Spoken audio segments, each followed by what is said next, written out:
Salut à tous, c'est Automatis YouTuber, j'espère que vous allez bien, moi ça va super.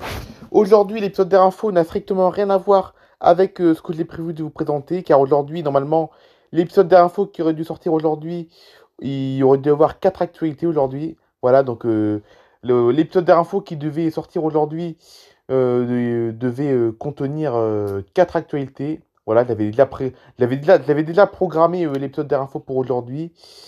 Mais à cause d'un événement très dramatique, un nouvel événement très dramatique qui s'est passé, les 4 actualités que je devais vous présenter, je ne vais pas vous les présenter parce qu'aujourd'hui, c'est une édition spéciale. Aujourd'hui, c'est un épisode spécial aujourd'hui, voilà. Donc l'épisode des infos a strictement rien à voir avec ce que j'avais prévu à la base, car je vais pas vous présenter je vais pas vous présenter je vais pas vous présenter les 4 actualités que je devais vous présenter parce que il y a eu un crash d'avion. Il y a eu un crash d'avion à Washington, aux États-Unis. Un crash à Washington d'un avion commercial entré en collision avec un hélicoptère militaire. 64 personnes se trouvaient à bord du vol American Airlines en provenance de Wichita, au Kansas, qui s'apprêtait à atterrir dans un des aéroports de la capitale américaine avant de s'écraser dans le fleuve Potomac. Les recherches de survivants sont toujours en cours. L'avion commercial, L'aviation commerciale américaine n'avait plus connu, une pub en plein milieu, n'avait plus connu pareille tragédie en plus de 15 ans. Peu après 21 h, heure de là-bas, dans la soirée du mercredi 29 janvier, par une nuit claire mais sans lune, au-dessus de Washington DC. Un vol régional quasi plein a percuté un hélicoptère militaire avant de s'écraser en morceaux et d'être submergé par les eaux glacées du Potomac, le fleuve baignant la capitale américaine. Des opérations de secours intensives impliquent notamment des plongeurs. Se sont aussitôt déployés. Non, des opérations de secours intensives impliquant notamment des plongeurs se sont aussitôt déployées sur les berges en quête d'éventuels survivants. Engagés dans une course contre l'hypothermie. Contrairement à des informations erronées un temps relayées par certains médias américains, aucun rescapé n'a à cette heure été repêché et les déclarations lors d'une première conférence de presse des autorités tenue dans la nuit aura, sans officialiser le moindre bilan, laissé entendre combien s'était amenuisé l'espoir de retrouver quelconque vivant, alors que les recherches s'effectuent dans des conditions extrêmement difficiles, au milieu de flots sombres et de bris de glace. La compagnie aérienne American Airlines a communiqué que 60 passagers et 4 membres d'équipage se trouvaient sur le vol 5342 opéré par American Eagle. American Eagle, c'est la compagnie, c'est la filiale régionale d'American, un peu comme Hop avec Air France, voilà, c'est pareil mais là c'est American Eagle, enfin bref, la compagnie régionale d'American, quoi, qui avait décollé 2 h 30 plus tôt de Wichita, au Kansas, documenté par des webcams avoisinantes qui permettaient d'entrevoir le flash d'une déflagration suivant la collision. La collision est survenue alors que l'avion, un CRJ-900, un CRJ-700, donc un CRJ-700 c'est un petit avion régional, se trouvait sur le point d'atterrir à l'aéroport national Ronald Reagan, situé à Arlington, à côté de Washington, à guère plus de 2 kilomètres du centre du pouvoir américain. Les familles et proches de certains passagers les attendaient déjà à l'aéroport. Le Pentagone a révélé que 3 soldats volaient à bord de l'hélicoptère Black Hawk, issu du 12e bataillon d'aviation militaire sur la base voisine de Fort Belvoir.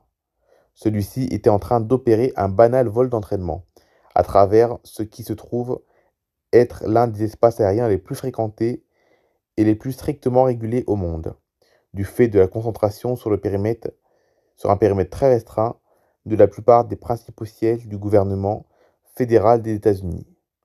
La question des circonstances et défaillances ayant pu entraîner l'accident demeure pour l'heure nébuleuse et a laissé mercredi soir les experts mobilisés par les grands médias américains, à peu près 100 voix.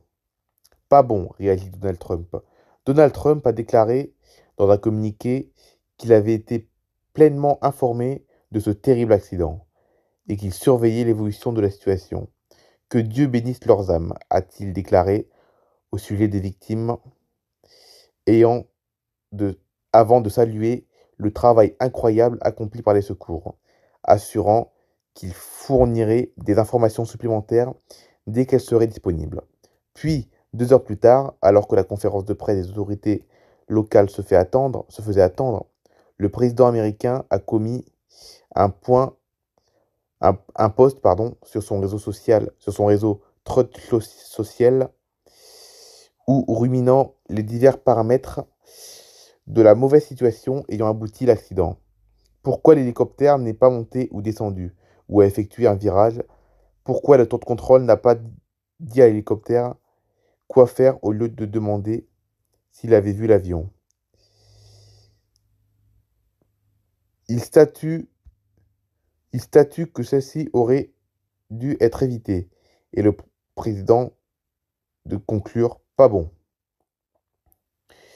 Nommé par les soins, le tout nouveau patron du Pentagone et ex-présentateur de Fox News, Pete Hegseth, a annoncé l'ouverture immédiate d'une enquête de l'armée et du ministre de la Défense. L'aéroport Ronald Reagan a été fermé et le demeurera jusqu'à la fin de matinée. Et il a été fermé jusqu'à hier. Donc apparemment, il a rouvert apparemment aujourd'hui parce qu'il a été fermé jusqu'à hier matin. L'ensemble du trafic prévu étant soit annulé, soit dérouté vers l'autre aéroport de Washington, celui de Dulles, ou de Dulles, je ne sais pas comment ça se prononce, je ne sais pas si on dit Dulles ou Dulles. En l'absence de survivants, ce pourrait être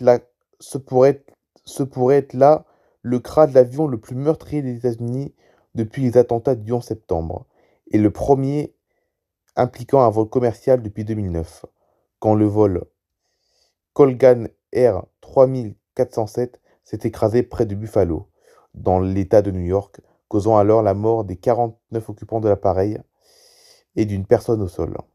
L'accident, causé à l'époque par l'état de fatigue des pilotes, avait notamment entraîné une profonde refonte des réglementations encadrant les compagnies aériennes régionales et le suivi des personnels de pilotage. Le pilote et consultant de la chaîne CNN a réagi à l'accident en assurant que le crash de jeudi, donc le crash d'hier dans la nuit de mercredi à jeudi en France, parce que nous en France c'était dans la nuit du mercredi à jeudi, est clairement une tragédie qui va changer l'aviation. Il est absolument stupéfiant que cela se soit produit.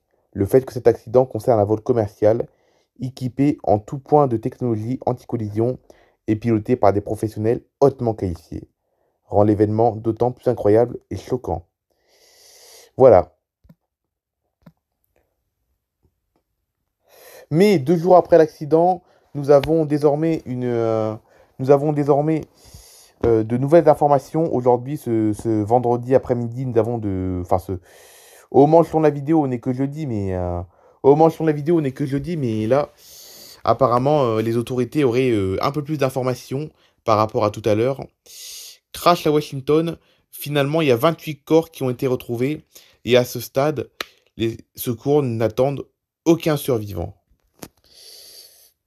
Un avion de PSA Airlines, filiale d'American Airlines, s'est écrasé donc ce mercredi 29 janvier, je vous en ai déjà parlé dans la première actu, à proximité de la capitale américaine avec, comme on l'avait dit tout à l'heure, 64 personnes à bord après une collision avec un hélicoptère militaire qui comptait 4 membres d'équipage. Donc en gros, c'est une collision avec un hélicoptère militaire. Des recherches sont actuellement en cours sur les rives du fleuve Potomac afin de retrouver de potentiels survivants. Nous n'attendons aucun survivant.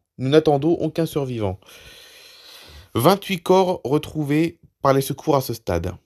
Nous sommes passés à une opération de sauvetage et à une opération de récupération des corps, concède John Donnelly, chef des pompiers de Washington. Nous n'attendons aucun survivant, poursuit-il, indiquant que les secours ont déjà récupéré un corps venant de l'hélicoptère et 27 de l'avion commercial.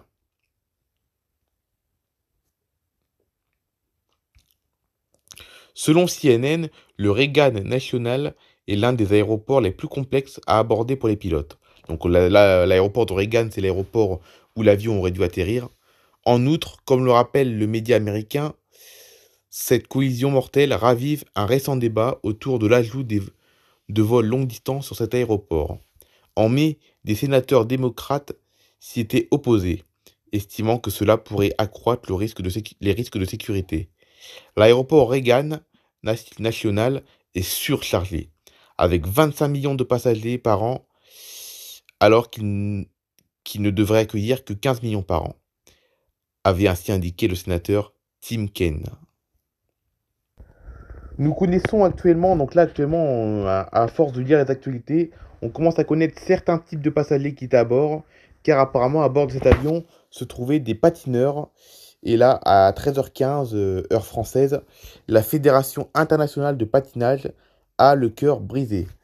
La Fédération internationale de patinage, ISU, et la communauté du patinage dans son ensemble sont profondément choqués par l'accident tragique impliquant un avion d'American Airlines à Washington, D.C. la nuit dernière, écrit l'instance dans un communiqué. Nous avons le cœur brisé d'apprendre que des patineurs artistiques, ainsi que leurs familles, leurs amis et leurs entraîneurs, se trouvaient à bord de l'avion. Nos pensées vont à toutes les personnes touchées par la tragédie. Le patinage artistique est plus qu'un sport. C'est une famille très unie et nous restons très unis, poursuit-elle. La présence de patineurs à bord de l'avion s'explique par la tenue ces derniers jours à Wichita, au Kansas, des championnats des États-Unis seniors. Maxime, le fils de Vadim Naumov, et Evgenia Shishkova venaient d'y prendre la quatrième place. Il figure parmi aussi sur la liste des passagers. Voilà, c'est la fin de ce bien triste épisode d'Air Info. Donc c'était un épisode spécial par rapport au crash d'un petit avion régional à l'aéroport de Washington. Et apparemment, cette catastrophe aérienne plutôt, serait la plus meurtrière depuis 2001. Donc depuis le 11 septembre 2001, ce crash d'avion est le plus meurtrier depuis le 11 septembre 2001. Apparemment aux États-Unis, bien évidemment, hein.